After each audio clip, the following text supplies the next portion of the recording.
আমরা সঙ্গে আছি, নেতৃত্বের সঙ্গে লড়াই করে আমরা বানর সেনার মতন এবারে লঙ্কা জয় দিতে চাই। এই যে রাবণ রাজ্য চলছে, সে লঙ্কার বিসর্জন এবারে হবে, কারণ পরিবর্তন সভার নাম আমরা সভা করছি। জায়গায় জায়গায় প্রত্যেকদিন 200, 250, 300 আমরা স্ট্রিট কর্নার করছি সারা রাজ্যেতে।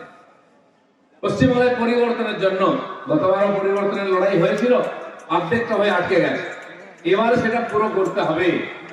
সেই জন্য গ্রামে গঞ্জে আমরা লড়াই শুরু করেছি। আজ একটু বড় করে হয়েছে, আপনারা দেখেছেন হয়তো আপনাদের এলাকায় পঞ্চায়েতে ওয়ার্ডে ওয়ার্ডে সভা হচ্ছে, কিন্তু মাননীয় রাজ্য সভাপতি যেহেতু প্রথমবার আমাদের জেলায় আসছেন, তাই আমরা সবাইকে ডেকেছি, সব কর্মীরা এখানে উপস্থিত আছেন। পরিবর্তন তো এমনিতেই হবে, পরিবর্তনের যুগের নিয়ম, কিন্তু আমরা একটু তাড়াতাড়ি চাইছি। আপনারা অনেকে বলতে পারেন, হ্যাঁ আপনাদের মধ্যে আর বাইরে থাকতে ভালো লাগছে না, মন্ত্রী হতে চাইছেন।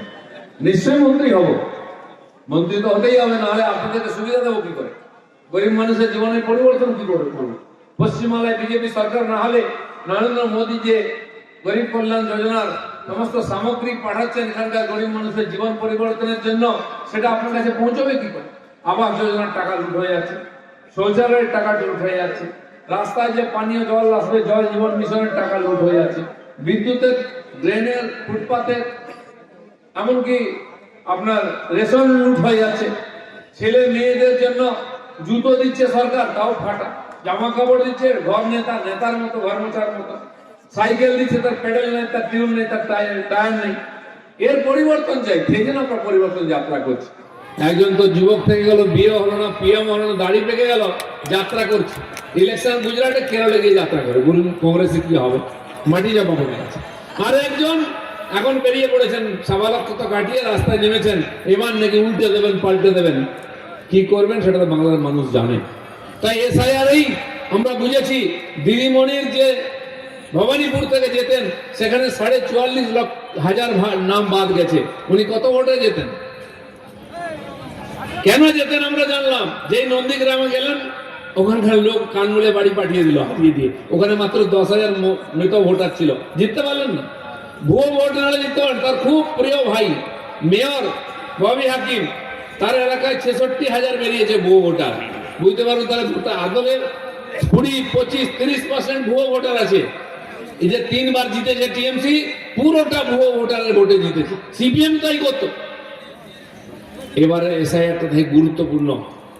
ইলেকশন কমিশন বলছে একটা নামও ভুয়ো ঢুকতে দেবো না, আর অরিজিনাল ভোটারকে বাদ দেবো না। গামছার মতো নেংড়াচ্ছে, টিএমসি লোকের চোখ থেকে জল পড়ছে। একটাও থাকবে না, জেনে রাখুন। আপনারা খালি লাইনে দাঁড়িয়ে ভোটটা দিন। আপনারা অনেকে জিজ্ঞেস করেন আমাকে, দিলীপদা আমরা তো প্রত্যেকবারে বিজেপিকে ভোট দিই, আপনারা জিততে পারেন না। আমি বলছি হ্যাঁ, এবার দিন দিতে যাবো। বলছে ভোটটা যায় কোথায়? ভোট যায় না কোথাও, ভোটটা বিজেপিতে যায়। তাই 2,40,00,000, 2,38,00,000 ভোট আমরা বারে বারে পেয়েছি।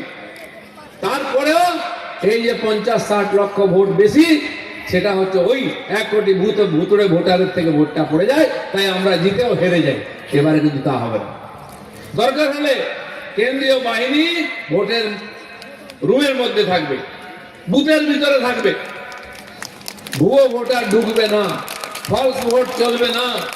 আমি যখন বলতে আরম্ভ করেছি, মাস্টার মশাই ফোন করেছেন, দিদি আপনি ঠিক বলেছেন, বুথের মধ্যে সেন্ট্রাল ফোর্স রাখুন, নাহলে আমাদের কানের কাছে বন্দুক ঠেকিয়ে বলে 50টা ছাপ্পা মোট মারবো। মাস্টার মশাই নড়বেন না, কিন্তু চলে গেলে বাবা বলার সময় পাবেন না। তাকে বসিয়ে রেখে, বন্দুকে ঠেকিয়ে রেখে আর ছাপ্পা মোট মারছে।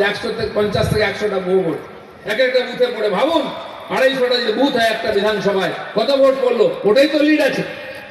তাই এবারের নির্বাচনে না ভুয়ো ভোট, না ছাপ্পা ভোট। ভোট দেবে পশ্চিমবাংলার যারা ভোটার তারা। তারপরে যদি জিতে আসে টিএমসি, তাহলে মানবো হ্যাঁ মানুষের জাজমেন্ট। বিহারে এসআইআর হলো, ওখান থেকে চিৎকার চেঁচামেচি, এসআইআর হচ্ছে, এই ভোট চুরি হচ্ছে। আর ওই যুব নেতা বলছিল ভোট চোর, গদ্দি ছোড়।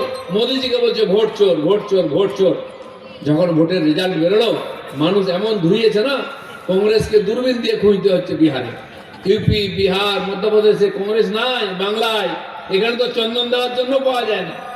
একটা বাই ইলেকশনে মুসলমানরা জিতিয়ে দিয়েছিল টিএমসি এর টাইট দেওয়ার জন্য, সেও চুপি চুপি গোয়ালে ঢুকে পড়েছে। গিয়ে ভোটই করতে পারেনি সিপিএম কংগ্রেস, যারা একদম ভুয়ো ভোটে জিততো।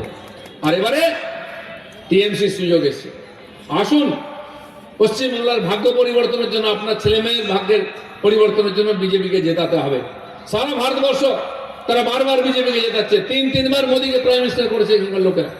আর আমাদের এই বাংলার ছেলে ভারত কেশরী ডক্টর শ্যামাপ্রসাদ পশ্চিমবাংলায় তৈরি করেছিলেন জনসংঘকে। সেটাই আজকে ভারতীয় জনতা পার্টি, মোদীজি আপনাদের যে গ্যারান্টি দিয়েছেন সেই গ্যারান্টি আমরা রক্ষা করব। সারা ভারতবর্ষের লোক মোদীর গ্যারান্টিতে বিশ্বাস করে। তাই বিহারের শেষ সপ্তাহ পর্যন্ত চলছিল কে জিতবে, বিজেপি জিতবে কি আরজেডি জিতবে। লোকে এমন মারলো ঝাড়ু, কাউকে খুঁজে পাওয়া যাচ্ছে না, বিজেপি চলছে। তো নরেন্দ্র মোদীর প্রতি মানুষের যে শ্রদ্ধা আছে, যে বিশ্বাস আছে, তার কারণ বিজেপি তিনি নেতা। সেই বিজেপি আপনাকে প্রতিশ্রুতি দিচ্ছে, আমরা আছি নরেন্দ্র মোদীর এখানে প্রতিনিধি, আপনার স্বপ্নকে সফল করব। আপনার যে অত্যাচার হচ্ছে, আপনার উপরে যে লুট হচ্ছে, আপনার অধিকার যে ছিনিয়ে নেওয়ার চেষ্টা হচ্ছে, সেটা আমরা ফিরিয়ে দেবো, তার প্রতিবাদ করব। তাই গ্রামে গঞ্জে শহরে আমাদের কর্মীরা ঝাঁপিয়ে পড়েছেন। 2021 সালে নির্বাচনের পর যে অত্যাচার হয়েছে আমাদের কর্মীদের, এখনো বহু কর্মী আমাদের বাড়িতে নাই, বাড়ি ভেঙে দিয়ে থাকার মতো নাই, বাংলার বাইরে গিয়ে কাজ করছে। সেটা ফিরবে আবার এই ইলেকশনে, বলছে দাদা যাই হোক এবার ইলেকশনে এসপার ওসপার করতে হবে, আবার এসে কাজ করব।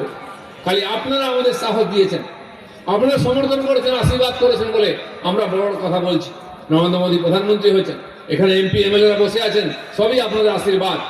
যেভাবে এতদিন শক্ত হয়ে আমাদের পিছনে দাঁড়িয়েছিলেন, আবার দাঁড়ান।